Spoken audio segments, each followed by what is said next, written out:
We'll talk about whatever's bothering you. Yeah? Tony, this is crazy. No! Tony! Tony!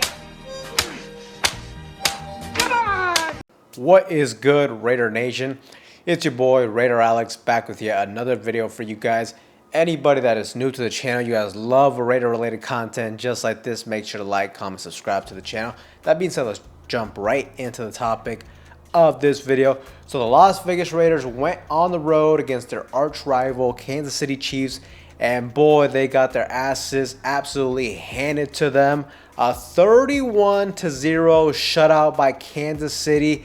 And holy shit, man, I mean, I understood the Raiders were 12.5-point underdogs in this game. So, you know, for sure it was a long shot for the Raiders to win this game. But at the end of the day, I thought it's AFC West showdown, a divisional matchup. A lot of times these divisional matchups, they're hard-fought battles. The teams know each other very well. And also, too, there's supposed to be a sense of pride and hatred for one another when it comes to these teams that, you know, the effort should really be there at a maximum from the underdog team.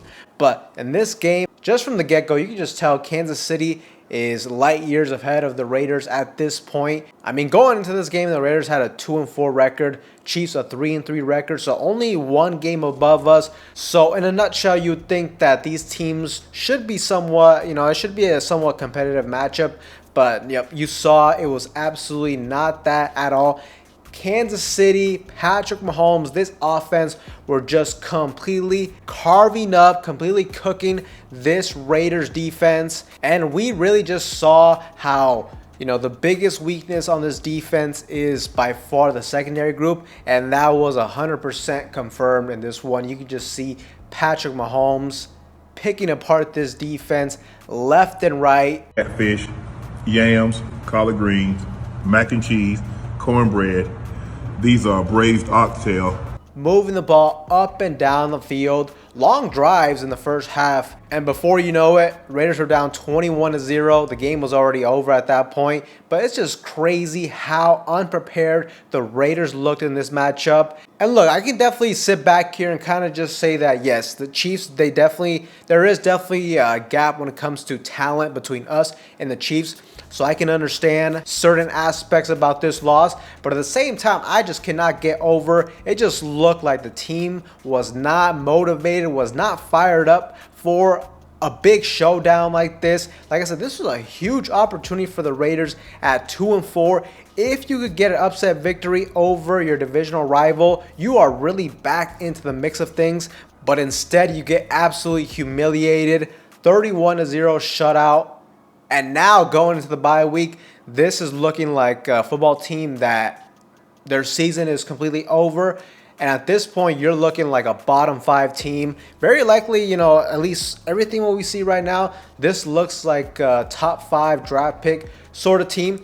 And it's absolutely crazy, man, because this just does not look good from all aspects of this franchise. Because I feel like, you know, personally, Pete Carroll wasn't my #1 choice to hire a head coach, but at the same time, when they made that move, I can understand why they may have done that. He has a great resume, and everybody, you know, came out and just kind of made the argument that they are trying to compete as soon as possible. Pete is older, only got 3 years on this contract, so he's going to try to get things going as soon as possible. He is going to try to compete with the Raiders. So if that was the thought process from the Raiders, then this is an absolutely terrible selection as a head coach, Pete Carroll. He looks washed up, to be quite honest with you. The defensive scheme, the cover 3 scheme is outdated, a super conservative defense. Our linebackers are terrible in pass coverage, and you saw that get completely exposed in this one. But I don't know, things are not looking good for the Raiders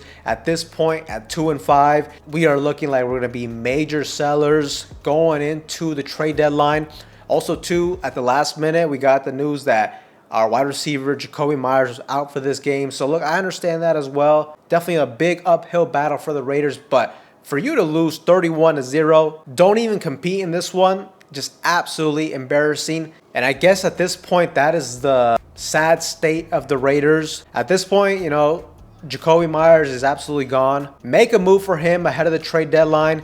Get him out of here. He's a good player, but at this point, you're not going to bring him back. You haven't, signed him to a contract extension. The season is a wash at this point. I mean, Brock Bowers has been nursing a knee injury as well. Look, at this point, Brock Bowers, if I'm Pete Carroll, I feel like you really got to let Brock Bowers know that unless you're 100% healthy, you should not be out there. Like I said, at this point, the season is a wash. Also, too, Max Crosby got injured in this game, so another thing to watch out for as well. And I kind of say the same thing to him as well. I mean, if he's not healthy, if this is an injury that's going to linger at this point, the Raiders aren't going to make the playoffs at all. We'd be lucky to get, I say, 6 wins on the season. At this point, there's no benefit to having your star players play on lingering injuries like that. So, just a terrible state for the Raiders franchise. In my opinion, like I said, you go out and get an older head coach that was supposed to be a guy that's going to help you compete now, help you try to turn this thing around, but it is looking like a tank type of season.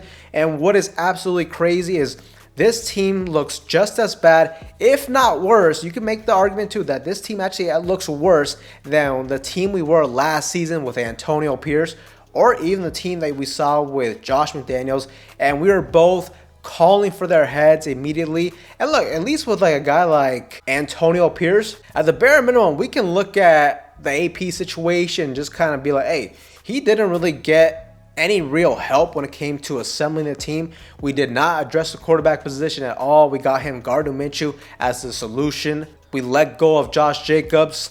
But in Pete Carroll's case, I mean, I feel like there's really no excuses because they went out and traded for their quote-unquote, their guy, Geno Smith, and he is looking absolutely terrible. They had premium draft capital and spent that on a running back early, which a lot of people thought that was kind of like a luxury pick. You should have really invested in the offensive line. But, to me, there's no excuse for Pete Carroll, for Chip Kelly, for John Spytek.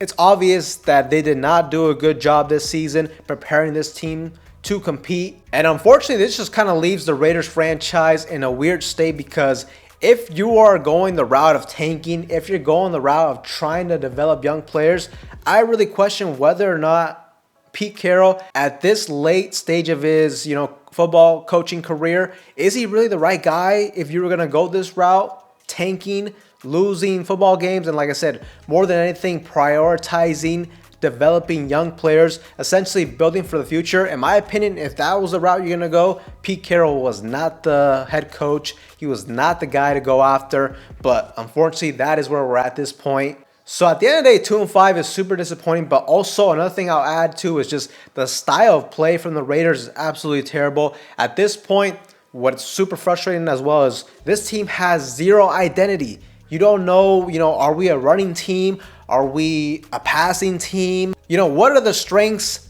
of this team? Every good football team, or at least a competitive football team, needs to have an identity, something they can hang their hat on. The Raiders don't have that. This team looks very lifeless. It looks like no direction at all with how they've been building this football team right now. So just super sad state of affairs for the Raiders right now. Just an absolute terrible loss that's going to stick with the players and with us fans for 2 weeks coming out of the bye week. So we'll just see what moves are made before the trade deadline. And ultimately, we have to see what major moves are going to happen because in my opinion, they really should happen after a big loss like that. At this point, somebody's got to lose their job. Either Geno Smith has to get benched, one of the coordinators need to get fired, something major needs to happen. You can't just lose games in these fashions and just continue things like nothing has happened. Something major has got to happen. But Raider Nation, let me know what you guys think in the comment section down below of the current state of the Raiders team. Let me know what you guys think needs to happen with this football team. But with that being said, Raider Nation, that is all for you guys in today's video. Anybody that is new to the channel, you guys love Raider related content just like this, make sure to like, comment, subscribe to the channel. That being said, I will see you guys in the next one.